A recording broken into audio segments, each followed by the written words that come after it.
Chapter 3. Mrs. Dashwood remained at Norland several months, not from any disinclination to move, when the sight of every well-known spot ceased to raise the violent emotion which it produced for a while. For when her spirits began to revive, and her mind became capable of some other exertion than that of heightening its affliction by melancholy remembrances, she was impatient to be gone, and indefatigable in her inquiries for a suitable dwelling in the neighborhood of Norland. For to remove far from that beloved spot was impossible. But she could hear of no situation that at once answered her notions of comfort and ease, and suited the prudence of her eldest daughter, whose steadier judgment rejected several houses as too large for their income, which her mother would have approved.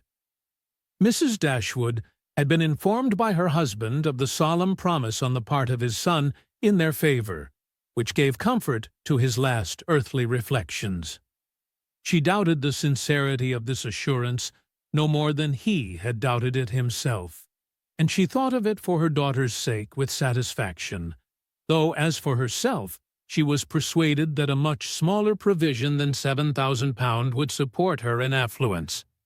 For their brother's sake, too, for the sake of his own heart, she rejoiced, and she reproached herself for being unjust to his merit before, in believing him incapable of generosity. His attentive behavior to herself and his sisters convinced her that their welfare was dear to him, and, for a long time, she firmly relied on the liberality of his intentions. The contempt which she had, very early in their acquaintance, felt for her daughter-in-law was very much increased by the farther knowledge of her character, which half a year's residence in her family afforded, and perhaps in spite of every consideration of politeness or maternal affection on the side of the former, the two ladies might have found it impossible to have lived together so long, had not a particular circumstance occurred to give still greater eligibility, according to the opinions of Mrs. Dashwood, to her daughter's continuance at Norland. This circumstance was a growing attachment between her eldest girl and the brother of Mrs. John Dashwood, a gentlemanlike and pleasing young man who was introduced to their acquaintance soon after his sister's establishment at Norland, and who had since spent the greatest part of his time there. Some mothers might have encouraged the intimacy from motives of interest, for Edward Ferrars was the eldest son of a man who had died very rich, and some might have repressed it from motives of prudence, for, except a trifling sum, the whole of his fortune depended on the will of his mother. But Mrs. Dashwood was alike uninfluenced by either consideration. It was enough for her that he appeared to be amiable, that he loved her daughter, and that Elinor returned the partiality.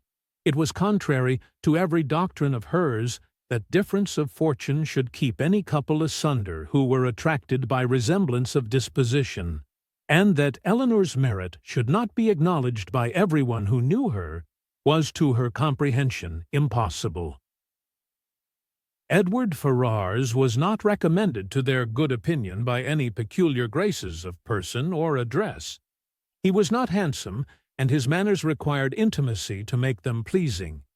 He was too diffident to do justice to himself, but when his natural shyness was overcome, his behavior gave every indication of an open, affectionate heart. His understanding was good, and his education had given it solid improvement, but he was neither fitted by abilities nor disposition to answer the wishes of his mother and sister, who longed to see him distinguished, as they hardly knew what. They wanted him to make a fine figure in the world in some manner or other. His mother wished to interest him in political concerns, to get him into Parliament, or to see him connected with some of the great men of the day. Mrs. John Dashwood wished it likewise, but in the meanwhile, till one of these superior blessings could be attained, it would have quieted her ambition to see him driving a barouche. But Edward had no turn for great men or barouches. All his wishes centered in domestic comfort and the quiet of private life. Fortunately, he had a younger brother who was more promising.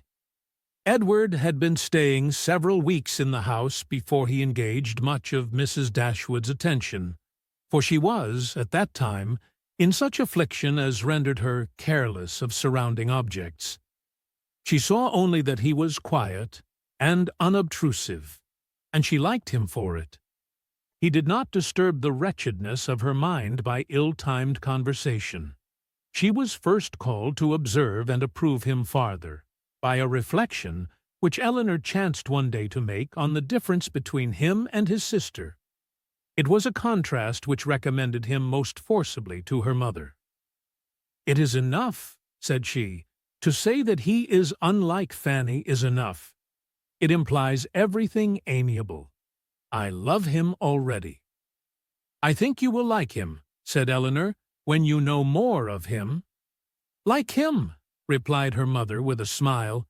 "I feel no sentiment of approbation inferior to love." "You may esteem him." "I have never yet known what it was to separate esteem and love." Mrs. Dashwood now took pains to get acquainted with him. Her manners were attaching and soon banished his reserve. She speedily comprehended all his merits. The persuasion of his regard for Elinor perhaps assisted her penetration, but she really felt assured of his worth. And even that quietness of manner, which militated against all her established ideas of what a young man's address ought to be, was no longer uninteresting when she knew his heart to be warm and his temper affectionate. No sooner did she perceive any symptom of love in his behavior to Elinor than she considered their serious attachment as certain, and looked forward to their marriage as rapidly approaching.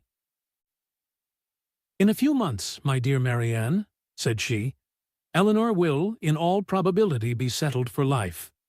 We shall miss her, but she will be happy." "Oh, mamma, how shall we do without her?" "My love, it will be scarcely a separation. We shall live within a few miles of each other, and shall meet every day of our lives. You will gain a brother, a real, affectionate brother. I have the highest opinion in the world of Edward's heart. But you look grave, Marianne. Do you disapprove your sister's choice?" "Perhaps," said Marianne, "I may consider it with some surprise. Edward is very amiable, and I love him tenderly. But yet he is not the kind of young man. There is something wanting. His figure is not striking. It has none of that grace which I should expect in the man who could seriously attach my sister. His eyes want all that spirit, that fire, which at once announce virtue and intelligence. And besides all this, I am afraid, mamma, he has no real taste.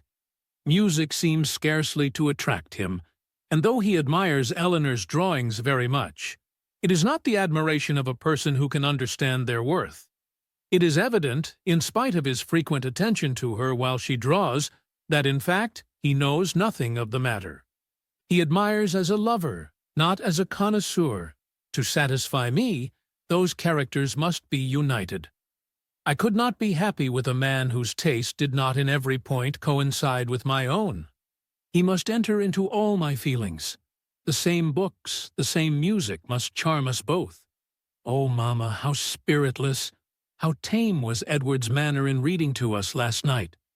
I felt for my sister most severely, yet she bore it with so much composure, she seemed scarcely to notice it. I could hardly keep my seat to hear those beautiful lines which have frequently almost driven me wild, pronounced with such impenetrable calmness, such dreadful indifference. He would certainly have done more justice to simple and elegant prose. I thought so at the time, but you would give him Cowper. Nay, mamma, if he is not to be animated by Cowper, but we must allow for difference of taste. Elinor has not my feelings, and therefore she may overlook it and be happy with him. But it would have broke my heart, had I loved him, to hear him read with so little sensibility. Mamma, the more I know of the world, the more am I convinced that I shall never see a man whom I can really love. I require so much. He must have all Edward's virtues, and his person and manners must ornament his goodness with every possible charm. Remember, my love, that you are not 17. It is yet too early in life to despair of such a happiness. Why should you be less fortunate than your mother? In one circumstance only, my Marianne, may your destiny be different from hers.